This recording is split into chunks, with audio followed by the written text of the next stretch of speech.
삼국시대의 전성기를 알 수 있는 가장 쉬운 방법은 바로 한강 유역을 누가 차지했느냐입니다. 한강의 위치는 바로 이곳인데요.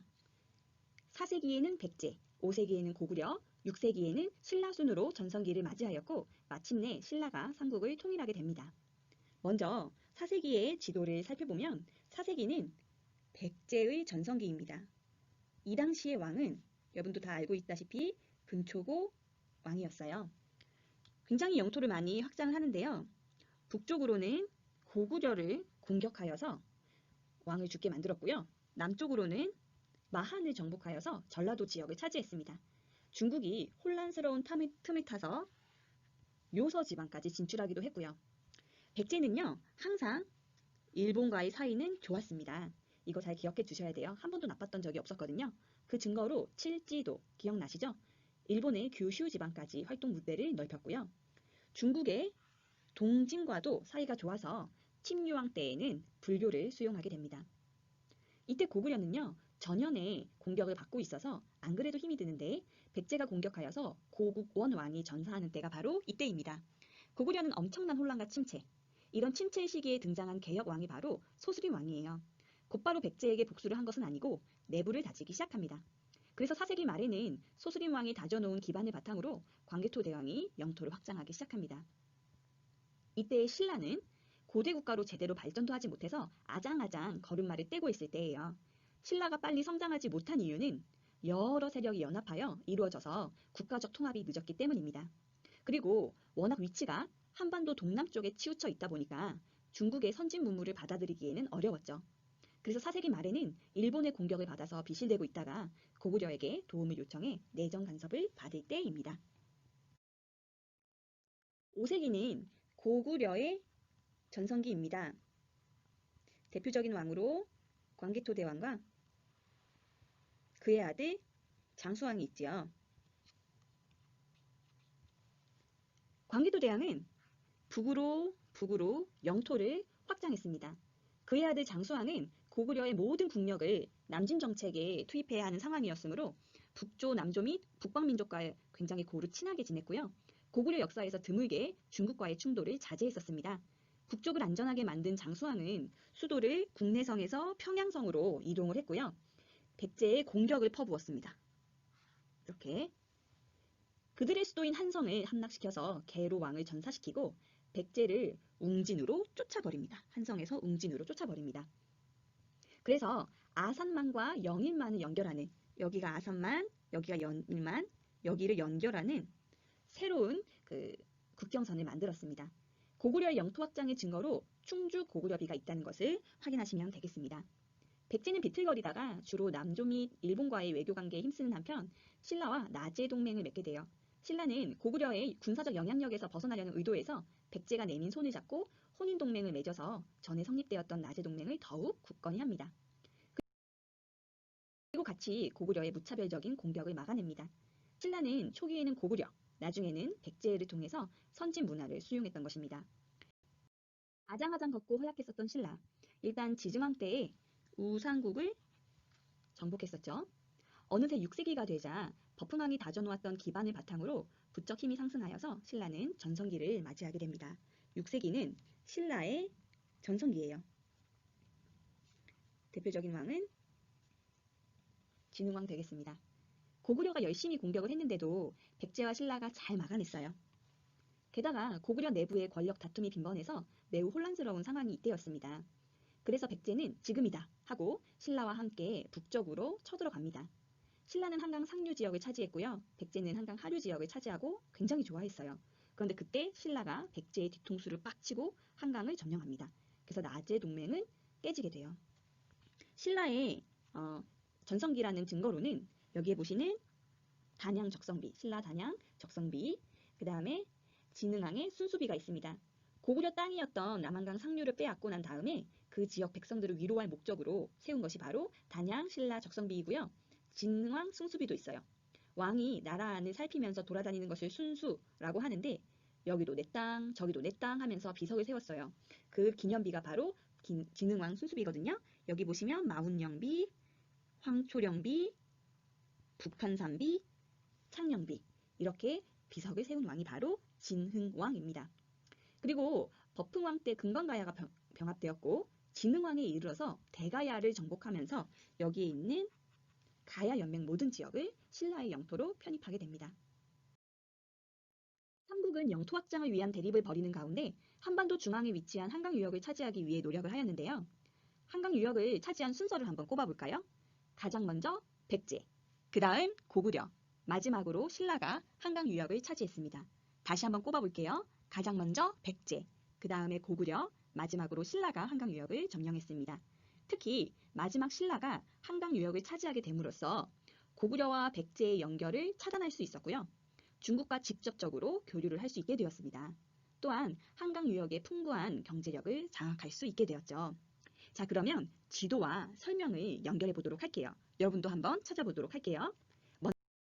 6세기 후반 이후 한반도에서는 신라의 고립 현상이 일어납니다. 동맹 관계를 저버리고 한강 유역을 독차지하면서 백제와는 원수 사이가 되었고 또 고구려에게서 한강을 빼앗아갔으니 고구려와도 적대 관계가 될 수밖에 없었죠. 자연스럽게 고구려와 백제는 신라를 공동의 적으로 두면서 가까워지게 되었고요. 한강 하류를 점령해서 중국으로 뻗어갈 수 있는 교통로를 확보한 신라는요, 중국의 당과 결속을 하게 됩니다. 당과 신라를 연결하는 이 가로선을 그으면 바로 동서방향 외교 진영이 만들어지게 됩니다. 당시 중국의 북쪽으로는 돌궐이라고 하는 유목민족이 있었는데요. 돌궐은 중국과 대립을 하고 있어서 같은 처지의 고구려와 쉽게 연결이 되었어요. 그리고 알고 있다시피 백제는 원래부터 일본과 친선 관계를 맺고 있었죠. 그리하여 고구려와 백제를 중심으로 돌궐과 일본까지 가담한 남북 세력이 형성되어 동서와 대립을 하게 됩니다. 정확하게는 6세기 말부터 7세기에 이루어진 이러한 동서, 남북, 외교 양상을 일컬어서 그림처럼 십자 외교라고 합니다. 6세기 말부터 7세기 동북아시아 형세는 십자 외교로 설명할 수가 있겠네요. 이미 6세기까지 고구려의 이야기는 다 알고 있어요. 고구려의 장수왕이 남진 정책이 성공하면서 백제에게 한강 유역을 빼앗고 큰 전성기를 누렸었는데 이 장수왕이 죽은 후에 나제 연합군에 밀려 신라에게 세력을 빼앗겼었습니다. 오늘은 그 이후 이야기를 해볼게요. 그 후로도 한강 수복을 위해서 엄청 노력을 해요. 사실 중국만 없었어도 고구려가 통일에만 집중해서 다시 전성기를 맞이하고 삼국을 통일했을 수도 있어요. 하지만 중국의 수나라 또 그 이후의 당나라가 고구려를 가만두질 않았습니다. 앞으로 설명할 수많은 전쟁으로 인해서 고구려는 발전하는 데 큰 한계에 부딪혔어요. 자, 지금부터 7세기의 이야기를 살펴보도록 할게요. 6세기 말 여러 나라로 분열되어 있었던 중국이 통일 왕조가 들어서요. 바로 수나라. 수나라는 597년에 엄청난 대군을 앞세워서 고구려에게 항복을 요구합니다. 근데 뼛속까지 전투민족인 고구려는 오히려 수나라에게 선방을 날려서 요서 지방에 선제 공격을 합니다. 크게 한 대 얻어맞은 수나라 문제는 중국 본토에 있는 군사들을 죄다 끌어모아서 대군을 이끌고 고구려를 공격해와요. 그러나 고구려는 이를 방어하는 데 성공을 하고 수나라를 퇴각시킵니다. 자존심이 스크라치가 강한 수나라는 얼마 안 있어 그 문제의 둘째 아들이었던 양제가 요즘에도 동원할 수 없는 대병력, 무려 113만 대군을 이끌고 또 쳐들어옵니다. 중국적 역사서에는 이 원종군의 수가 너무나도 많아서 수도를 출발하는 것에만 한 달이 걸렸다라는 기록이 있을 정도로 대규모였습니다. 근데 고구려 각성의 공략에 시간이 지체되면서 초조해진 수는 그 중에서 정예 부대 30만 대군만 선발을 해서 평양성을 공격하는 비상수단을 썼어요. 근데 주변에 고구려군을 두고 보급도 없이 고구려의 후방을 공격하는 거니까 매우 위험한 작전이라고 할 수 있죠. 이러한 수의 침략을 막아낸 결정적 사건, 그 사건이 바로 살수대첩입니다. 이것을 누가 이끌었냐 하면 바로 을지문덕. 적의 진중을 살핀 을지문덕 장군은 수나라 군대가 식량이 모자라고 지쳐 있다는 것을 알고 있었어요. 그래서 도망치는 척 하면서 7번 싸워서 7번 다 져주면서 먼 거리를 꿰어내어 수나라 군대를 계속해서 고구려 땅으로 끌어들였습니다. 소득도 없이 장거리를 쫓아오다가 피로해진 수군에게 을지문덕은 시 한 편을 보내서 조롱을 하는데요. 이 시를 보낸 다음에 다시 거짓으로 황복의 뜻을 전하면서 돌아갈 것을 청합니다. 결국 식량이 떨어진 수나라 군대는 수나라로 돌아가기로 결정을 하는데 이때 을지문덕 장군이 살수에서 수나라 군대를 기다리고 있다가 공격을 해서 크게 이겨요. 여기에서 살수란 지금의 청천강을 의미합니다. 이와 같은 뛰어난 전략으로 수나라 군대를 몰살시키거든요. 을지문덕이 깨어낸 수나라 군사는 30만 5천 명이었어요. 하지만 살아서 돌아간 군사는 겨우 2,700분이었다고 합니다. 고구려 정말 대단하죠? 결국 이것 때문에 수나라가 멸망하기까지 이르릅니다. 고구려를 침략하는 과정에서 엄청난 돈을 쓰거든요. 결국 수가 휘청거리고 금방 무너져요. 세계사를 공부하다 보면 수의 멸망 원인으로 대규모 토목공사 등 여러 가지를 꼽습니다만 한국사를 공부하는 우리는 복잡하게 생각할 필요가 없어요. 수가 멸망한 이유는 바로 싸움 상대를 잘못 골랐기 때문입니다. 전쟁은 아주 비싼 이벤트 같아서 속전속결로 빨리 해결해야지 길어져 버리면 모두 망하는 지름길인 것 같습니다. 자, 그런데 그 뒤를 이어서 또 다른 왕조가 들어서게 되죠. 그게 바로 당나라입니다. 처음에는 고구려에 대한 화친책을 써서 도교를 전해주는 등 좋은 관계를 맺었었지만 당태종이 즉위한 이후에는 강경책으로 바뀌었어요. 고구려도 이에 맞서 견제하기 위해서 바로 천리장성을 쌓는데요. 이 천리장성의 축조의 총책임자가 바로 연개소문이었습니다. 이 연개소문의 세력이 굉장히 커졌겠죠. 그래서 쿠데타를 일으키고 왕을 죽이고 새로운 왕을 세우는 한편 권력을 잡은 이후에는 당에 대한 태도를 더욱 강경히 했습니다. 결국 당태종이 친위 군대를 이끌고 고구려를 공격하여서 여러 성을 정벌해 나가는데 이 당나라 군대가 턱 하고 막히는 순간이 생겨요. 막힌 곳이 바로 안시성입니다. 이를 배경으로 한 영화 안시성도 2018년에 개봉하기도 했었어요. 당나라 군대가 안시성을 쳐들어올 때 안시성의 우두머리 성주인 양만춘 장군과 백성들은 똘똘 뭉쳐서 당나라를 막아냈어요. 영화 안시성에서 양만춘 장군 역할로 캐스팅된 배우가 바로 조인성이었거든요. 당나라는 엄청 독특한 방법으로 공격을 하는데 안시성보다 더 높은 흑산을 쌓아서 안시성을 공격을 하려고 했어요. 그런데 그렇게 높게 쌓은 흑산이 한쪽이 무너지는데 고구려는 그때를 놓치지 않고 흑산을 빼앗아 버렸어요. 결국 추위가 닥치자 당나라는 물러날 수밖에 없었습니다. 양만춘 장군이 안시성을 기가 막히게 방어를 해내어 당나라 군대는 결국 퇴각을 하게 되죠. 중국인들이 가장 존경한다는 인물 중에 한 명, 바로 그 당태종이 허겁지겁 고구려의 위상에 눌려서 도망갔던 전투가 바로 이 안시성 싸움입니다. 당태종은 그 1년 뒤에 병석에서 숨을 거두는데요. 유언으로 고구려를 치지 마라 면서 고구려 정벌 시도를 후회했다고 해요.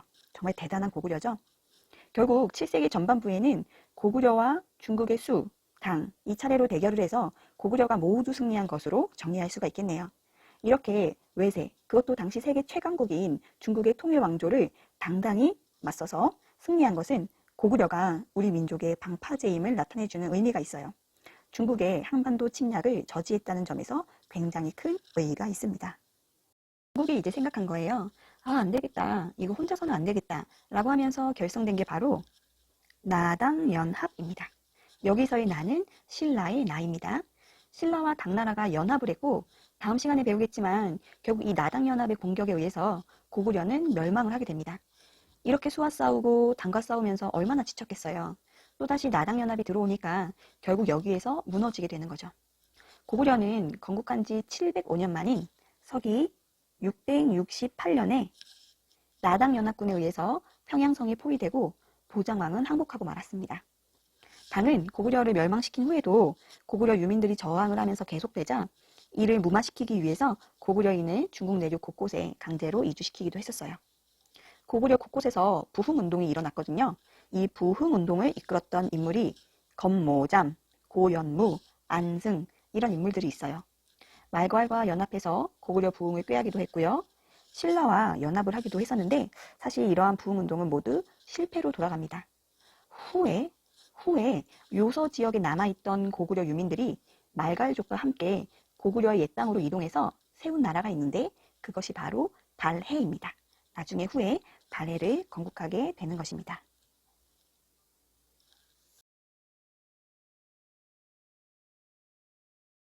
7세기 백제에 대해서 이야기를 해보도록 할게요. 성왕 뒤를 이어서 7세기가 되면 무왕이 등장을 합니다. 무왕 때에는 제법 잘 나갔어요. 쭉쭉 영토 확장도 하고요. 어마어마한 크기의 절도 지었어요. 이 무왕 때에 지었던 절이 바로 익산에 있는 미륵사입니다. 이런 왕도 있었는데 하지만 결국 백제의 운명은 어떻게 되냐? 의자왕 때 결국 백제는 멸망을 하게 됩니다. 의자왕과 삼천궁녀 이야기 들어보신 적 있었을 거예요. 한국을 빛낸 100명의 위인들에서도 의자왕과 삼천궁녀는 같이 나오거든요. 근데 의자왕이 우리가 알고 있는 오해와는 달리 사실 엄청 멋진 왕이었어요. 실제 삼천궁녀가 떨어졌다는 그 낙화암, 부여의 낙화암에 가시면요. 삼천궁녀가 떨어질 수 있는 공간 자체가 없어요. 뻥입니다. 말도 안 돼요. 게다가 백제보다 국력이 강했던 조선시대에도 궁녀의 수는 최대 600명 정도밖에 안 됐으니까 사비성에서 삼천궁녀와 향락을 즐겼다는 건 믿기 어렵습니다. 그렇다면 오늘날 우리는 왜 역사적 근거도 없는 삼천궁녀 이야기를 사실처럼 받아들이고 의자왕을 방탕한 왕으로만 기억하게 되었을까요? 이는 일제강점기에 일본이 우리 역사를 폄하하기 위해서 백제 멸망의 원인을 왕의 방탕함으로 왜곡시킨 식민사관에서 비롯된 것이라는 견해가 있어요. 신라가 백제를 멸하면서 너희 백제는 그럴 수밖에 없는 나라였어. 너희 그 의자왕이 향락에 빠져가지고 말이야. 삼천궁녀나 데리고 술 퍼마시고 말이야. 망할 수밖에 없지. 이런 식으로요. 망국의 비애를 담은 문학적 상징에 불과합니다. 사실 의자왕의 뜻은 의롭고 자비롭다 라는 뜻이에요. 정치도 잘했고 백성을 잘 다스리는 훌륭한 왕이었답니다. 국력도 강하게 끌어올려요. 6세기 성왕 때 관산성 전투에서 전사했었잖아요. 그 이후에 언제 이렇게 강해졌는지 신라가 파죽지세로 밀리기 시작해요. 백제가 무려 신라의 40여 개의 성을 함락시켰고요. 경주가 함락되기 이전 상태로 신라가 탈탈 털리게 되는 상황도 있었어요. 자, 여기서부터는 한번 필기를 해볼까요? 그런데 왜 백제는 밀리기 시작했을까요? 잦은 전쟁과 지배 세력의 분열로 백제는 조금씩 균열이 일어나기 시작했어요. 흐트러지고 있는 찰나에 신라는 백제의 위협으로부터 이겨내기 위해 손을 잡았어요. 누구와? 당나라와. 그래서 나당 연합군이요. 백제를 함께 공격을 했고요. 우리가 전 시간 애니메이션에서 봤던 것처럼 결국 황산벌 전투에서 김유신 장군이 이끄는 신라 부대에게 계백 장군의 부대가 패배하게 되면서 백제는 기울게 됩니다. 결국 660년에 사비성은 함락되었고 멸망에 이르게 돼요. 사실 백제 역사가 여기서 끝은 아니고요. 백제 멸망한 다음에 이렇게 끝날 수는 없다 해서 부흥운동, 고구려처럼 백제 부흥운동이 전개가 되거든요. 고구려에서는 건모잠, 고연무, 안승처럼 백제에서는 흥치상지, 도침, 복신 이게 조금 어색하지만 다 사람 이름이거든요. 이런 인물들이 또 백제 부흥운동을 일으키고 있어요. 또 놀라운 게 있어요. 이때요, 일본이 이 백제 부흥운동을 도와줘요. 당시 일본 정권에서요, 명운을 걸고, 정권을 걸고, 총력전을 해서 이 백제를 도와줍니다. 신기하지 않아요? 아니, 왜 일본이? 백제와 일본의 관계는 진짜 우리가 알고 있는 그 관계 이상의 친밀도가 있었던 것 같아요. 사실 일왕, 일본인들은 천황이라고 부르잖아요. 그 일본 천황이 그런 얘기를 했었어요. 천황가의 핏줄에는 백제의 핏줄이 있다라고 스스로 이야기를 했다고 해요. 결국 이 백제 부흥운동에 총력전을 쏟아부어서 일본은 결국 이것 때문에 정권이 교체가 될 정도로 사활을 걸고 어떻게든 백제를 다시 일으켜 세우려는 모습을 일본이 보였다는 사실. 이것도 참 흥미로운 고대사의 수수께끼입니다. 자, 이렇게 백제의 성장과 개혁을 지나 전성기를 지나 쇠퇴기의 모습까지 살펴보았습니다. 자, 이제 7세기 신라 이야기를 해볼게요. 이 이야기를 마치고 나면 여러분들은 신라의 삼국 통일 과정을 여러분들 스스로 설명할 수 있게 됩니다. 앞서 백제의 공격으로 탈탈 털리던 신라. 결국 선동 여왕은요, 고구려의 도움을 요청하고자 김춘추를 사신으로 고구려로 보냈어요. 이와 관련한 재미난 읽기 자료가 있거든요. 꼭 읽어보시기를 바랍니다. 선생님이 링크를 걸어드릴게요. 신라의 김춘추와 그때 당시 고구려의 연개소문 사이에서는 협상이 이루어지지 못했어요. 불발됩니다. 고구려는 신라를 도와주지 않았어요. 그리고 난 다음에 김춘추는 일본으로 갔는데 일본도 신라의 제안을 거절합니다. 이 김춘추는 이제 고민을 하게 돼요. 신라가 어떻게 하면 강성하게 그리고 더 오래 버틸 수 있을까 고민을 하다가 결국 파트너로 선택한 것은 중국 세력이었습니다. 김춘추는 결국 나당 동맹을 체결하기에 이르릅니다. 당나라와 손을 잡는데요. 당나라는 약속대로 백제의 뒤통수를 공격하게 됩니다. 당나라 군대가 서해안을 건너서 금강하구를 통해서 마구 쳐들어오니까 백제는 경주 함락 직전에 할 수 없이 군대를 돌려서 방어에 치중을 하게 되고요. 이렇게 백제가 당나라 군대의 기습 때문에 휘청거릴 때 신라는 백제에게 치명타를 날립니다. 그게 바로 황산벌 전투예요. 김유신과 계백의 세기의 대결이었죠. 백제의 계백 장군이 꽤나 선전했지만 대세는 이미 신라에게 기울어져 있었고 결국 백제는 불리함을 극복하지 못하고 황산벌 전투에서 패배하고 맙니다. 결국 백제는 몰락하였고 사비성도 함락되어 버렸습니다. 그리고 얼마 지나지 않아 웅진성으로 피신했던 의자왕이 660년 항복하고 당나라로 끌려갑니다. 결국 백제가 멸망하고 뒤를 이어서 고구려도 멸망하는 이런 모습이 보여지게 되는 거죠. 어쨌든 신라 입장에서는 최선을 다한 겁니다. 근데 문제가 생겨요. 뭐냐 하면 이 당나라가 또 딴지를 거네요. 분명 나당 동맹을 해서 당나라가 고구려 영토를 가지고 신라는 백제 영토를 가지고 가기로 했거든요. 근데 당나라가 웃겨요. 한반도 전체를 집어삼키려고 신라까지도 먹어치우려고 하는 거예요. 그건 아니지. 이건 약속이 틀리잖아. 하면서 나당 연합이 결렬되고 이제는 나당 전쟁이 펼쳐지게 됩니다. 나당 전쟁, 신라와 당나라의 전쟁. 이 나당 전쟁의 대표적인 전투가 있다면 이것은 핵심 키워드니까 기억을 해주셔야 돼요. 매소성과 기벌포 전투. 매소성과 기벌포 전투. 이 나당 전쟁에서 신라가 승리를 하면서 결국 삼국 통일을 이뤄내고 있더라. 676년 신라에 의한 삼국 통일. 물론 영토를 많이 잃었기 때문에 불완전한 통일이라는 한계가 있지만 어쨌건 간에 삼국을 최초로 하나로 묶어내는 역할, 그 출발점을 열었다라는 데에서 의의가 있겠습니다. 가장 늦게 출발했던 나라가 이렇게 결국 주인공이 된다는 이 엄청난 드라마틱한 역사의 한 장면을 지금 보고 계신 거예요. 반전 아니에요? 그 누구도 신라가 삼국의 주인공이 되리라고는 상상하지 못했을 거예요. 고구려가 될 거라고 많은 사람들은 생각했고 백제도 만만치 않을 것이라고 생각을 했는데 의외로 지금 신라가 삼국을 통일하는 모습을 지켜보고 계십니다. 신라의 삼국 통일에 대해 여러분은 어떻게 생각하시나요? 긍정적으로 보는 친구들도 있을 거고 부정적으로 보는 친구들도 있을 것 같아요.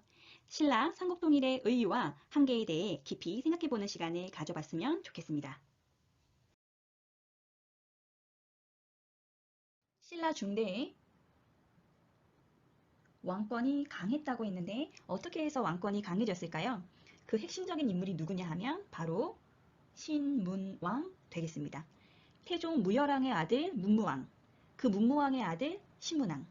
자, 이 신문왕은요, 강력한 왕권을 확보하기를 원했어요. 그래서 가능한 모든 영역에서 최선의 노력을 보입니다. 정치면 정치, 경제면 경제, 사회면 사회, 모든 영역에서 최선의 노력을 하고 있어요. 수업을 하고 나면 신문왕은 굉장히 치밀한 사람이다 라는 걸 느끼시게 될 겁니다. 자, 먼저 정치부터 살펴보도록 할게요. 여러분, 왕이 말이죠. 삼국통일에 공을 세웠던 신하들을 쳐내려면 그냥 야, 이제 나 왕권 강화할 거거든? 너네 까불지 마. 라고 해서 될까요? 이건 안 돼요. 정치라고 하는 건 명분이 있어야 되거든요. 그 명분을 확보해야 되는데 명분을 확보하기 위해서 일을 만들어내기도 합니다. 신문왕 역시 굉장히 능수능란한 정치인의 모습을 보여요. 이때 어떤 일이 있었냐면 귀족들 중에서 난을 일으키는 사건이 하나 있었어요. 바로 김흠돌의 난이라는 거예요. 김흠돌, 신문왕의 장인어른인 김흠돌이 반란을 일으켜요. 그런데 학자들이 볼 때 이거 진짜 김흠돌이라는 사람이 난을 일으켰을까? 진짜일까? 글쎄, 고개를 갸우뚱합니다. 어쨌건 신문왕은 지금 귀족들을 쳐낼 수 있는 명분이 필요했던 거거든요. 이걸 계기로 해서 신문왕은 귀족들을 대거 숙청하는 작업을 시작합니다. 당시에 신라에는 귀족들의 회의가 있었어요. 그 회의를 뭐라고 했냐면 화백회의라고 했습니다. 한번 그 귀족 회의의 이름을 정리를 잠깐 하고 넘어갈게요. 혹시 기억하시나요? 고구려에서 귀족들이 모여서 했던 회의. 네, 고구려에 제가회의가 있었죠. 이와 비슷한 것이 백제에는 정사암이라고 하는 귀족 회의가 있었고 오늘 공부하는 신라에서는 화백회의라는 것이 있었습니다. 이 화백회의의 우두머리, 신라 화백회의의 우두머리가 누구였냐면 바로 상대등이었어요. 그러니까 이 상대등은 귀족 중에서 최고의 권력을 갖고 있겠죠. 그런데 왕은 지금 자신의 힘을 강화시키고 싶단 말이에요. 귀족의 힘은 눌러야 한다는 거죠. 그래서 김흠돌의 난을 계기로 해서 상대등의 세력이 자연스럽게 약화되는 결과를 만들어냅니다. 그리고 왕권을 강화시키기 위해서 자기의 오른팔들에게 힘을 좀 실어줘야 될 거 아니에요. 당시에 집사부라고 하는 관청이 있었어요. 집사, 느낌이 좀 오시죠? 한 집의 주인을 위해서 모든 것을 다 해주는 사람, 집사. 그 느낌을 떠올리시면 돼요. 그래서 왕의 오른팔이라고 할 수 있는 이 집사부의 최고 책임자가 시중이에요. 이 집사부 시중의 권한을 강화시키고 있더라. 상대 등의 권한은 약화하고 집사부 시중의 권한은 강화시키는 거예요. 영무권을 계기로 해서 흔드는 거죠.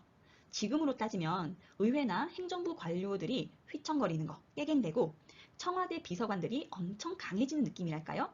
자, 여기까지 정치를 살펴보았습니다. 다음은 사회면에서 한번 살펴볼게요. 정신적으로 자발적 복종이라는 게 굉장히 무서운 거거든요.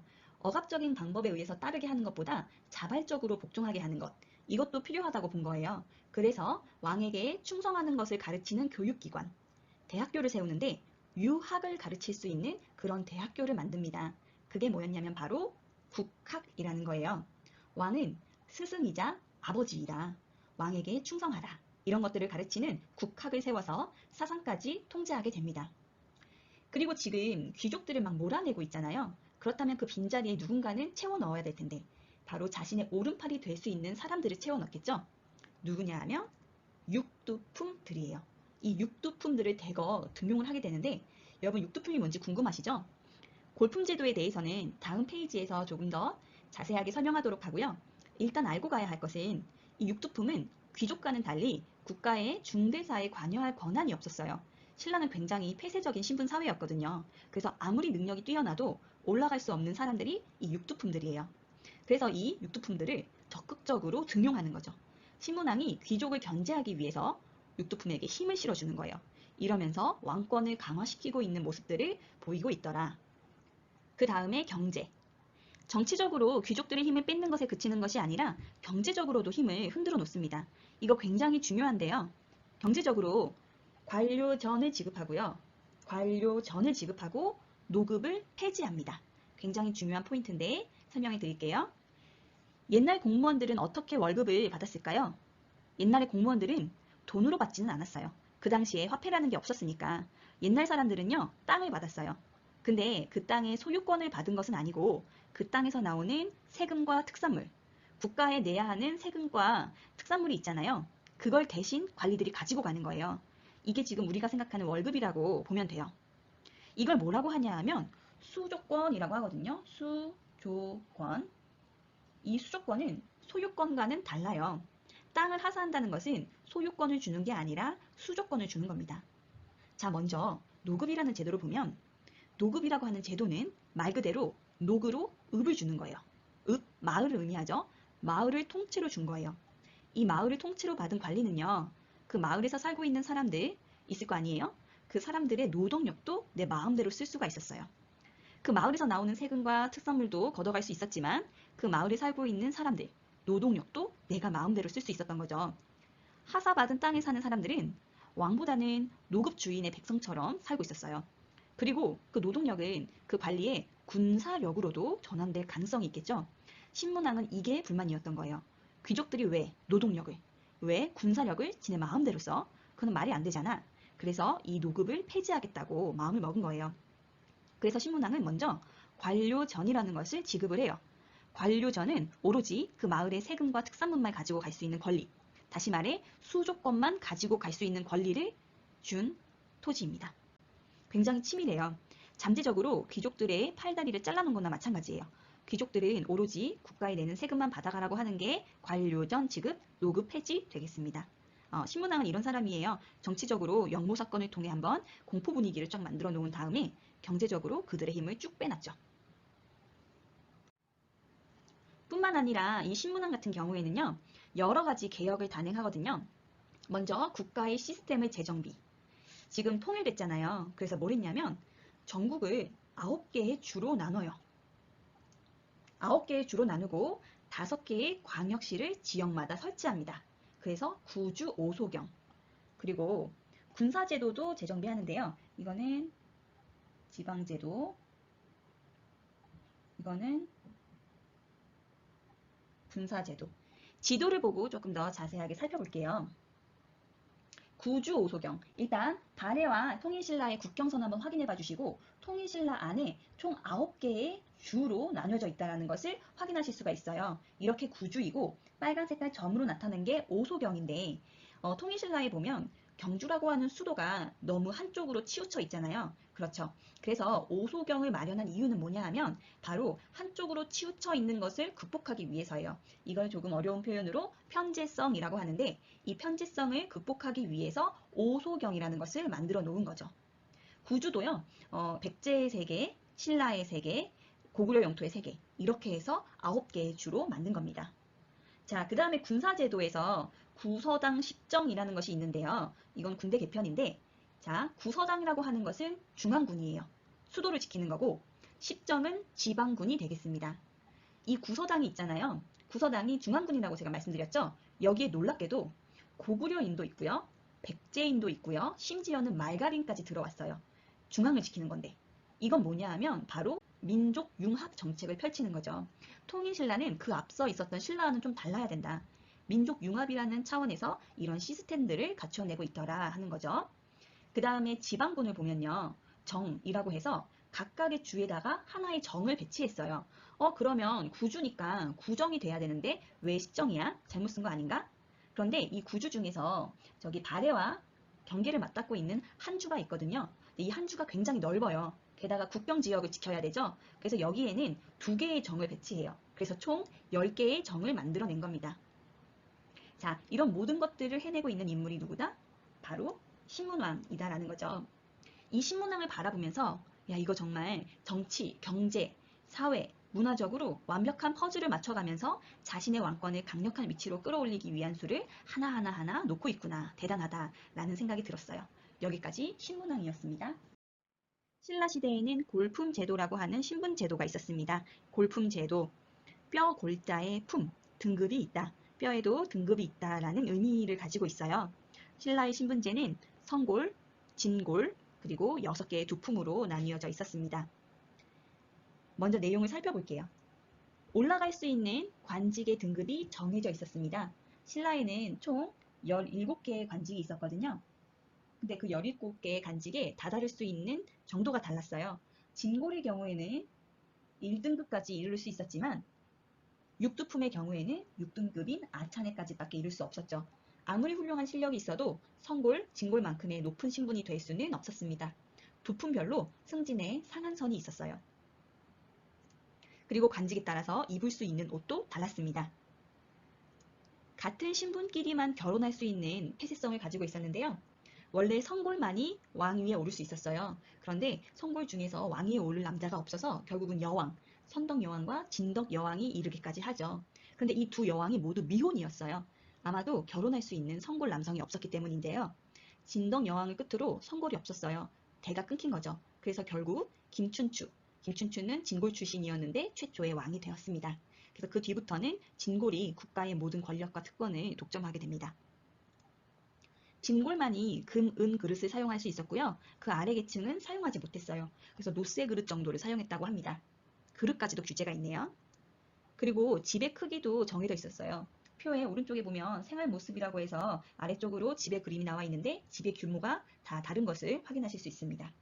그리고 수레의 크기도 달랐습니다. 끌 수 있는 우마차의 크기도 정해져 있었고 달 수 있는 장식도 제약이 있었다고 합니다. 육두품 세력은 당연히 반발을 하게 되었죠. 그중 우리가 익히 잘 알고 있는 장보고와 최치원도 육두품이었어요. 그래서 이 육두품 세력이 지방으로 나아가 호족이 되기도 하고 장보고처럼 청해진을 설치하여 난을 일으키는 경우도 있었어요. 신라가 망하게 된 데에는 여러 가지 이유가 있을 수 있지만 능력 있는 인재들을 등용해서 재능을 발휘할 기회를 주어야 함에도 불구하고 폐쇄적인 신분제와 그 불변적인 이유 때문에 솔직히 열심히 살 이유가 없는 사회적 분위기도 한몫 차지했을 것이라 생각이 됩니다.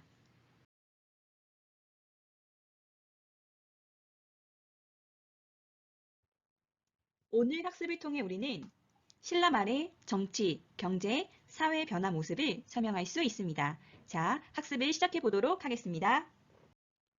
지난 시간에 학습했던 신라 중대는요, 굉장히 강력한 왕권을 유지할 수 있었습니다. 그런데 늘 그렇지만 여러분, 역사는 쭉 같은 모습으로 가는 게 아니에요. 항상 절정이라고 하는 것은 내려오는 길의 출발점이라고 제가 말씀드렸잖아요. 마찬가지로 이렇게 잘 나가던 신라도 이제 신라 하대, 그 천년의 시간을 마감할 시간이 되고 있는 것이죠. 신라 하대는 어땠냐고요? 어렵지 않습니다. 앞서 배웠던 신라 중대의 권력 관계를 그대로 뒤집어 놓으시면 되는 거예요. 자, 한번 보도록 하겠습니다. 신라 하대의 왕권은 굉장히 약화됩니다. 먼저 정치를 살펴볼 거고 경제, 그 다음 사회를 살펴보도록 하겠습니다. 칸의 크기로 미루어 짐작하건대 사회에서 가장 나눌 이야기가 많을 것 같아요. 자, 먼저 정치입니다. 신라의 시대 구분 기억나시나요?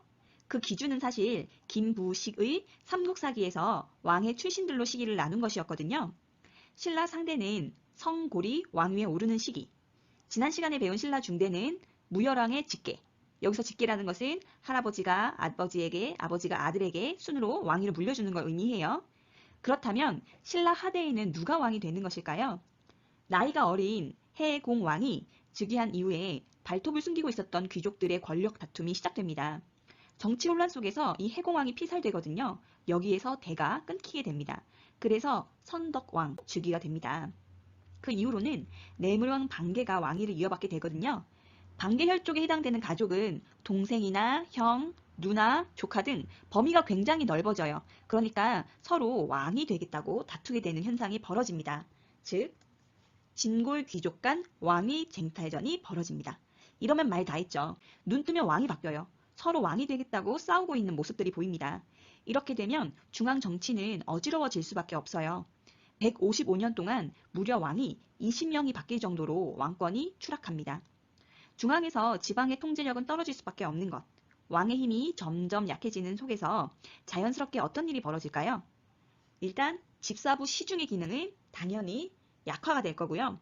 귀족회의의 우두머리, 상대 등의 세력은 강화될 수밖에 없는 거죠. 중대와 정확히 반대입니다.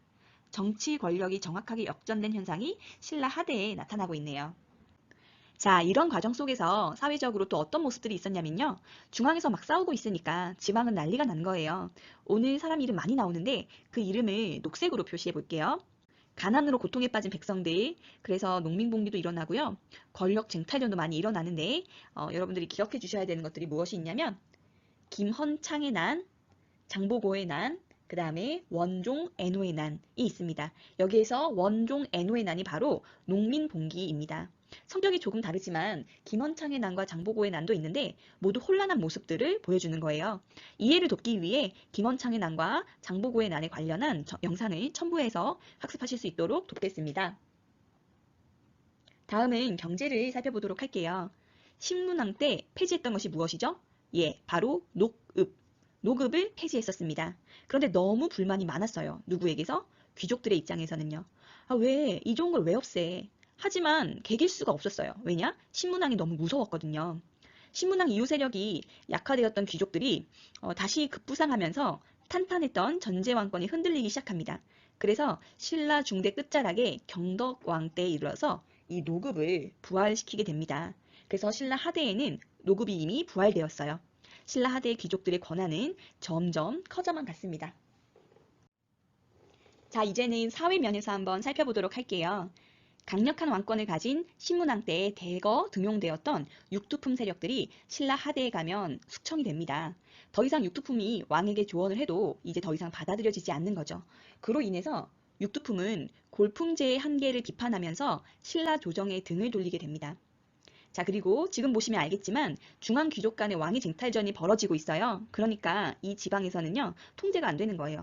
중앙에서 자기네들끼리 싸우고 있으니까 통제가 안 돼요. 그래서 지방에서 새로운 세력들이 등장을 하게 되는데요. 그들이 누구냐 하면 바로 호족, 호족이라는 세력입니다. 독자적 세력을 키운 지방의 유력자, 성주 또는 장군이라고 불리우는 이 호족들이 마구 성장하게 되더라. 이 호족들은요, 어떤 학문적인 바탕이 있었느냐?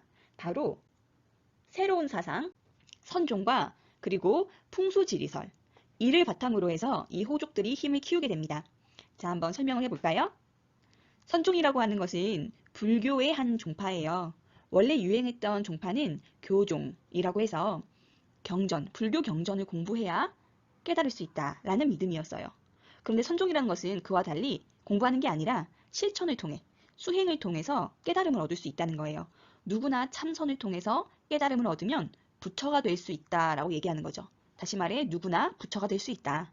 이 말은 곧 누구나 왕이 될 수 있다라는 논리와도 연결이 돼요.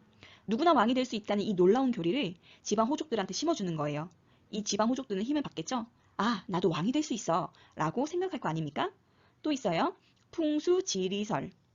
통일신라에서부터 풍수지리설이 유행을 하게 되었는데 이게 뭐냐 하면 여러분 터가 좋다, 터가 나쁘다 이런 표현 들어보셨죠? 뭐 집자리가 좋아야 된다, 조상의 묘자리가 좋아야 된다, 도읍 등을 어디에 정하느냐에 따라서 달라진다. 땅의 모양새에 따라서 인간의 길흉화복, 나라의 흥망성쇠가 정해진다. 뭐 이런 거예요. 일이 잘 되거나 안 되거나 하는 게 다 터에 달려 있다라고 생각하는 겁니다. 풍수지리에서 이때 주장한 것은 신라의 수도였던 경주의 기운이 쇠하기 시작했다는 거예요. 바로 호족 너가 있는 그 지역에서 새로운 왕도의 기운이 일어나고 있다. 정말 최고예요. 성종과 풍수지리선만 있으면 나도 왕이 될 수 있고 나도 나라를 세울 수 있다 이런 말이죠. 할 수 있습니다. 이제 논리가 생긴 거거든요. 바로 이런 것들로 무장을 합니다. 그리고 난 다음 그들의 브레인들이 들어오는데 앞서 이야기한 육두품들, 유학자들인데요. 그 육두품들이 바로 이 호족에게 넘어옵니다. 브레인 역할을 하는 육두품들, 그 똑똑한 유학자들이 이 호족들에게 들어오게 되는 거죠. 그래서 호족과 육두품이 손을 잡고 반신라 세력이 됩니다. 신라에 반대하는 세력이 되는 거죠. 자, 이런 과정 속에서 이 호족들의 모습을 한번 살펴보도록 할게요. 호족을 대표하고 있는 인물이 누구냐 하면 바로 바다의 신, 해신, 바로 장보고를 들 수 있습니다. 장보고는 중국 산둥반도의 법화원, 그리고 완도의 청해진 이런 것들을 설치해서 정말 바다를 주름 잡았던 인물인데요. 굉장히 평범한 집안의 아들입니다. 장보고 입장에서는 이 신라 속에서 나의 꿈을 펼칠 수 있는 곳이 아니다 라고 판단한 것 같아요. 그래서 시야를 돌립니다. 어디로? 바다로. 그래서 장보고는 결국 바다로 나갔고 중국으로 들어갑니다. 장보고가 활을 잘 쏘거든요. 그 활을 통해서 결국 무장이 됩니다. 군대를 이끌게 되는 거예요. 거기에서 혁혁한 공을 세우게 되죠. 그 과정 속에 둘러보니까 가만히 있어봐. 여기 돈 좀 벌 수 있겠는데? 돈을 벌 수 있는 게 굉장히 많은 거예요. 자, 이제 군인 장보고는요. 군인 옷을 벗고 상인으로 본격적인 변신을 합니다. 그리고 이 신라와 중국을 오가는 상선들을 바라보면서 꼭 필요한 물건이 무엇이 있는지 쫙 모아가지고요. 그 물건들을 대량으로 교환하면서 돈을 어마어마하게 법니다. 그런데 그 과정에서 그는 봤어요. 뭐냐?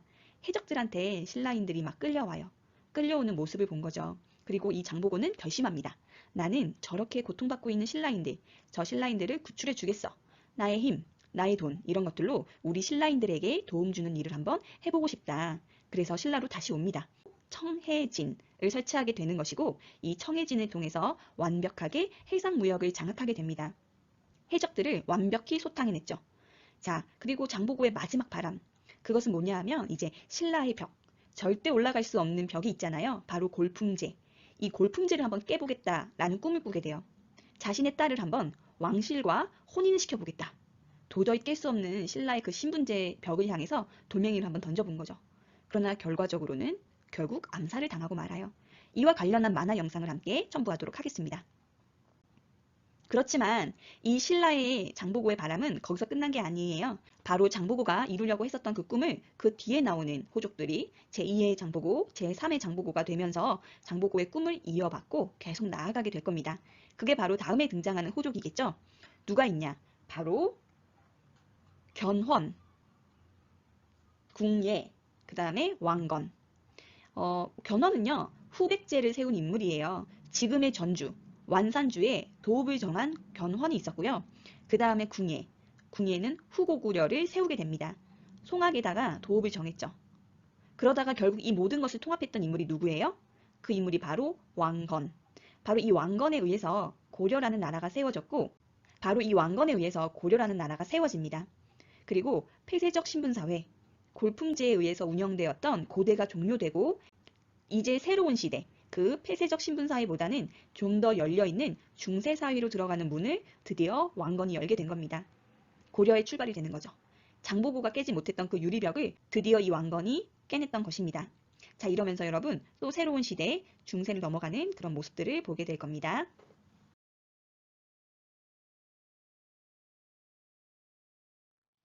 발해에서는 4명의 왕을 기억해 주셔야 되는데요.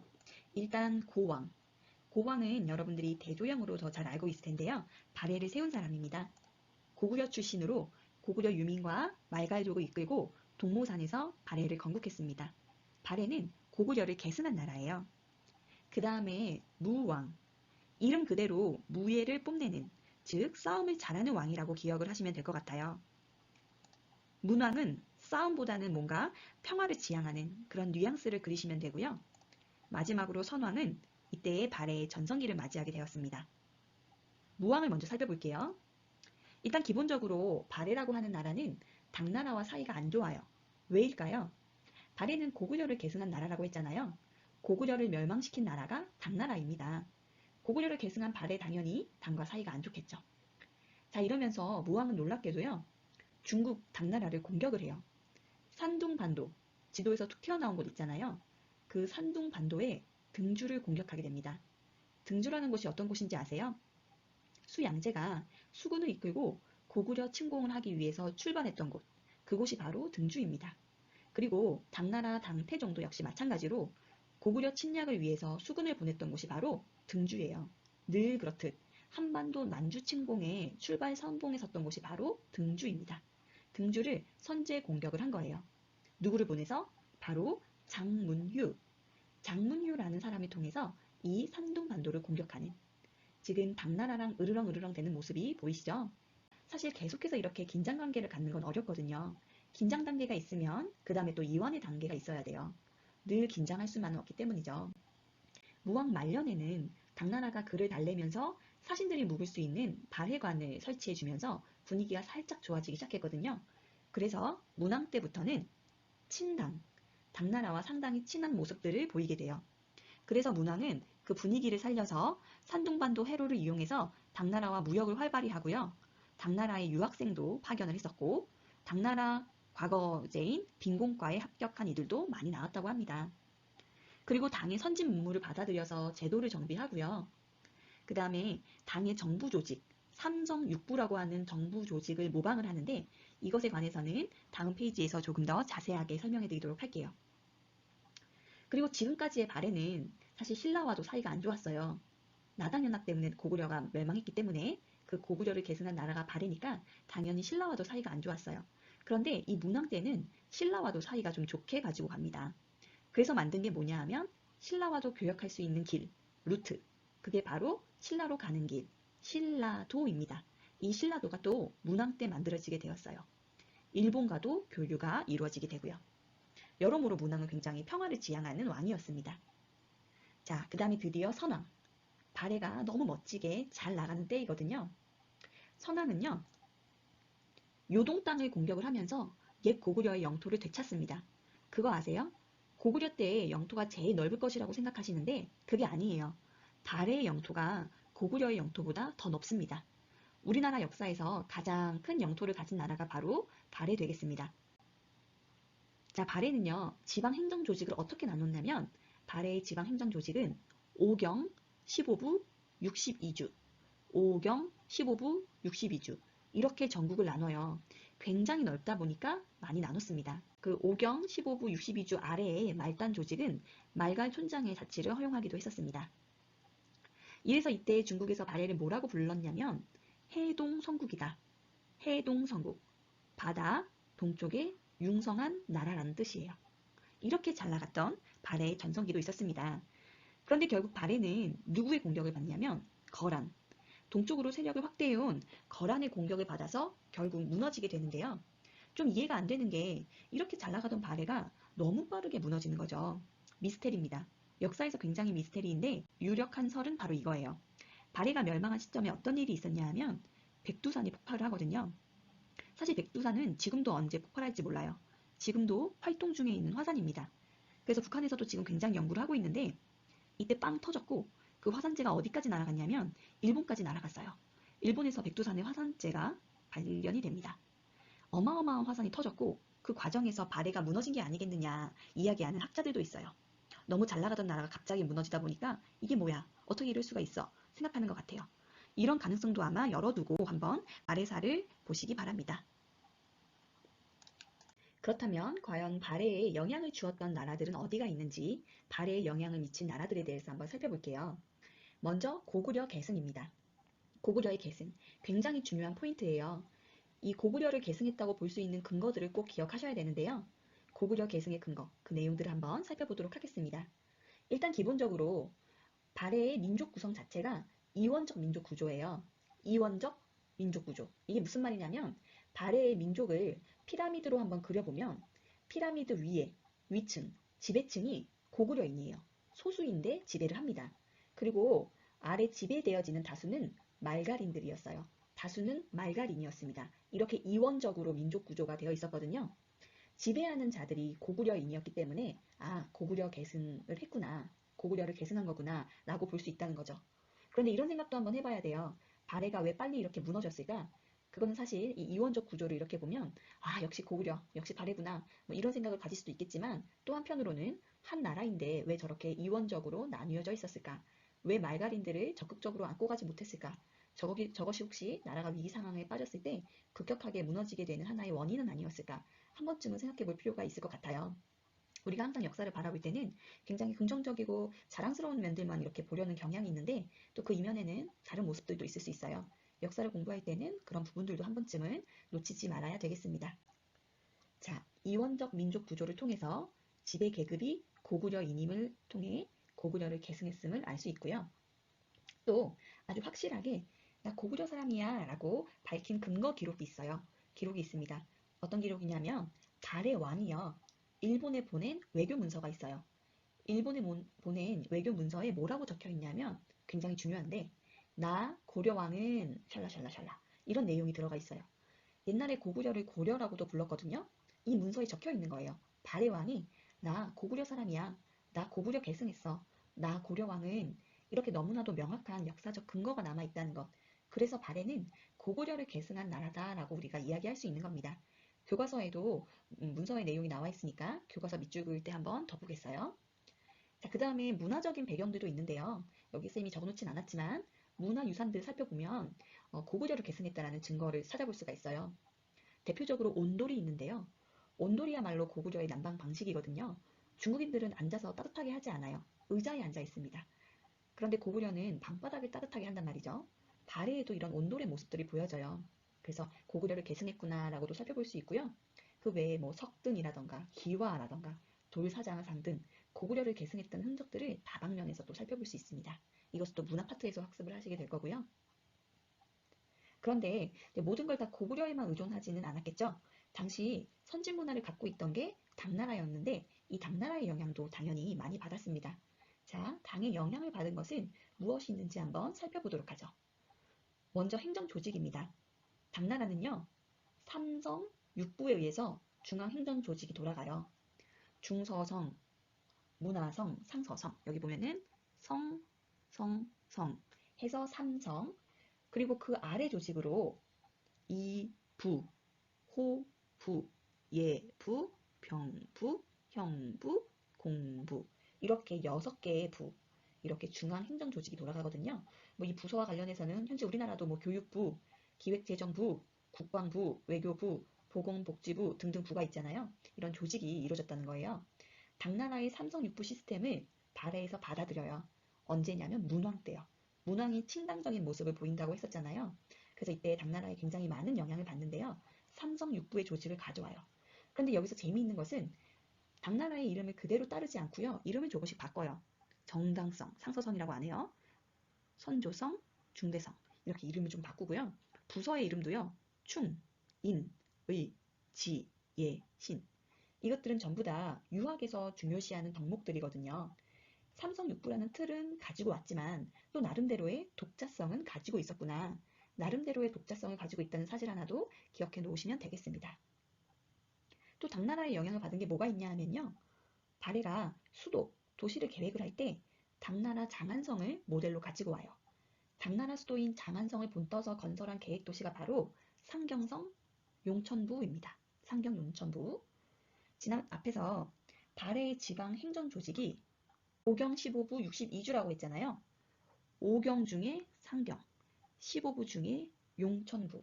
이 상경 용천부가 발해의 수도 역할을 했거든요. 근데 여기에 도시계획을 하는데 뭘 만들어냈냐 하면 바로 주작대로라는 게 건설이 돼요. 주작대로. 이 주작대로가 뭐냐 하면 궁을 중심으로 해서 중앙에 이렇게 길을 내는 거예요. 지금 우리도 그렇잖아요. 광화문 앞에 세종로가 쭉 뚫려 있죠. 이게 바로 당나라 장안성의 모델을 가지고 만들어낸 거예요. 이거는 당나라의 영향을 받은 것이다. 이렇게 이야기를 할 수 있는 겁니다. 자, 이렇게 해서 발해라는 나라에 대해서 고구려 계승한 내용도 살펴봤고 당의 영향을 받은 것도 살펴보았습니다. 학습하신 여러분 수고하셨습니다.